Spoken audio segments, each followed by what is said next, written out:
Assalamualaikum warahmatullahi wabarakatuh.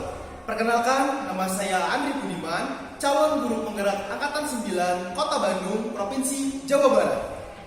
Saya berprofesi sebagai guru di SDN 230 Sawah, Kota Bandung. Pada kesempatan video kali ini, saya ingin menyampaikan demonstrasi kontekstual filosofis Ki Hajar Dewantara. Menurut Ki Hajar Dewantara, pendidikan harus berpihak kepada murid. Hal ini didasarkan kepada tujuan dari pendidikan yang disampaikan oleh Ki Hajar Dewantara, bahwa pendidikan adalah menuntun segala kekuatan kodrat yang ada pada anak-anak agar mereka dapat mencapai keselamatan dan kebahagiaan yang setinggi-tingginya. Setelah saya melaksanakan beberapa kegiatan dalam memperdalam pemahaman terkait filosofi Ki Hajar Dewantara, saya menemukan poin penting bahwa pemahaman Ki Hajar Dewantara bukan sebuah materi yang hanya kita baca, cerna, dan pahami. Tetapi lebih dari sekedar itu, kita perlu jadikan sebagai acuan, pandangan, dan gambaran yang kita aplikasikan dengan tujuan mengubah, mencoba, dan memperbaiki. Seperti yang Ki Hajar Dewantara sampaikan, bahwa pendidikan tidak akan bisa dipisahkan dari kebudayaan. Perlu kita pahami bahwa kebudayaan sering kita temui dalam kehidupan sehari-hari. Kebudayaan bukan hanya sebuah tarian, pakaian, dan makanan tradisional, tapi kebudayaan juga bisa dilihat pada perspektif sosial. Menurut saya, filosofi Ki Hajar Dewantara seperti memberi pesan yang tersirat bahwa kita harus berubah. Sebuah pesan yang sudah tertulis puluhan tahun dan baru saat ini terdeskripsikan.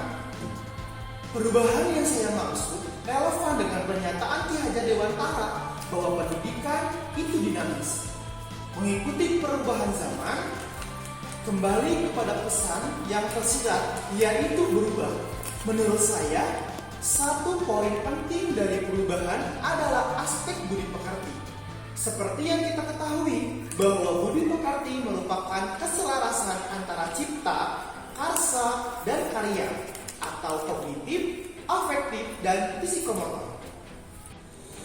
Seperti yang disampaikan Ki Hajar Dewantara, bahwa terdapat 3 kerangka perubahan. Pemahaman saya bahwa kerangka pertama berhubungan dengan kodrat, baik alam dan zaman. Hal ini merupakan dasar dari perubahan, di mana kita tidak bisa meminta lahir pada kondisi seperti apa dan lingkungan seperti apa. Sehingga muncullah pemahaman bahwa seorang anak itu beragam dengan potensinya masing-masing. Kemudian, kerangka kedua adalah proses dari perubahan yang disampaikan Ki Hajar Dewantara dalam asas perubahan atau asas trikon.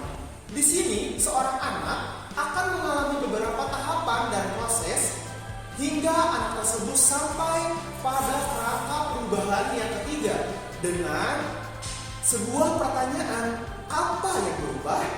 Dan kita bisa menjawab dengan budi pekerti sebagai tujuan dari perubahan. Sehingga, menurut pemikiran Ki Hajar Dewantara, seorang guru harus berpihak kepada siswa. Guru juga harus menuntun siswa sesuai dengan kodratnya.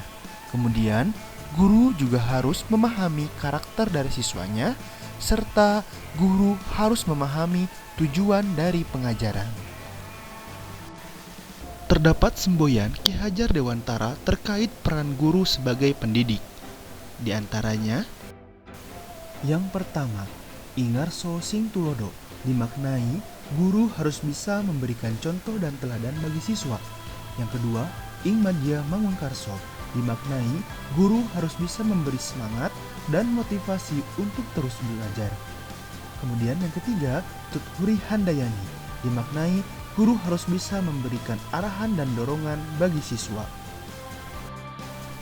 Sehingga yang dikatakan pendidikan berpihak kepada siswa berdasarkan 3 semboyan adalah yang pertama, pembelajaran yang berpusat kepada siswa, dan yang kedua, kebebasan siswa dalam belajar atau kemerdekaan dalam belajar, Dan yang ketiga, selalu kreatif dan inovatif sesuai kodrat dan perkembangan zaman. Saat ini masih terdapat pembelajaran yang berpusat kepada guru atau student center, di mana artinya guru menempatkan dirinya sebagai seseorang yang serba tahu dan satu-satunya sumber belajar. Sehingga hal tersebut harus dihindarkan agar kita dapat menciptakan suasana lingkungan sekolah yang berpihak kepada siswa. Di sekolah tempat saya mengajar telah ditetapkan beberapa kegiatan atau program yang bertujuan untuk menciptakan lingkungan sekolah tempat belajar yang sesuai dengan landasan Ki Hajar Dewantara. Seperti kegiatan ekstrakurikuler, gerakan pramuka, dan futsal. Kemudian, program pembiasaan seperti Jumat Rohani dan gerakan literasi kelas.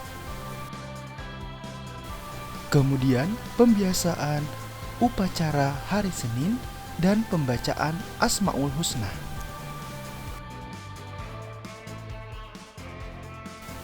Kemudian, kegiatan pembelajaran yang bervariatif.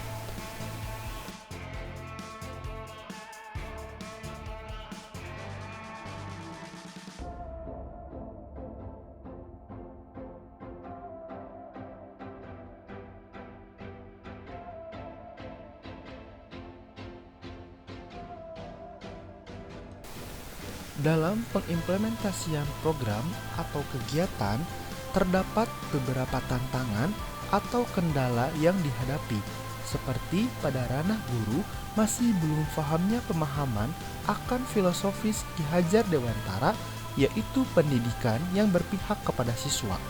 Kemudian pada ranah siswa masih rendahnya minat dan motivasi belajar dalam pelaksanaan pembelajaran dan mengikuti program sekolah.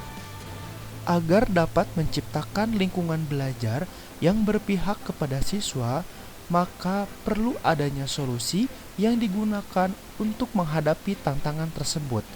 Terdapat 5 solusi yang diberikan. Yang pertama, metode pembelajaran yang digunakan bervariatif. Kemudian, melakukan diskusi dan pelatihan. Dan yang ketiga, memberikan contoh implementasi. Yang keempat, selalu siap meluangkan waktu. Dan yang kelima, berkomunikasi dengan baik. Sekian pemaparan video kali ini. Ayo bersama-sama kita implementasikan filosofis Ki Hajar Dewantara dengan pembelajaran yang berpusat kepada siswa. Mari tergerak, bergerak, dan menggerakkan. Salam guru penggerak. Terima kasih. Assalamualaikum warahmatullahi wabarakatuh.